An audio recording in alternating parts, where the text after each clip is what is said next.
नमस्कार, आप देख रहे हैं तेज खबर। आपको बता दें, मध्य प्रदेश के खंडवा में मुहर्रम की 7 तारीख की रात्रि में करीब 11 बजे के समथिंग बाबाओं की सवारियां निकलना शुरू हो गई है। ये सवारी जो कि सागर बाबा मालिकवा क्षेत्र की है, जो कि अपनी बस्ती के अंदर भ्रमण करते हुए नजर आ रही है। वहीं दूसरी सवारी जो कि ये भी मालिकवा क्षेत्र की है, ये राजू यादव बाबा की है।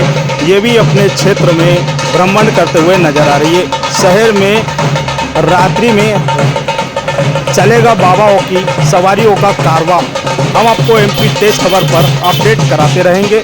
यही सवारियां जो आज निकल रही है, ये मुहर्रम की 9 तारीख की रात्रि में भी अलग अलग स्थानों से सवारियां निकलेगी, जो कि अपनी बस्ती में घूमेगी।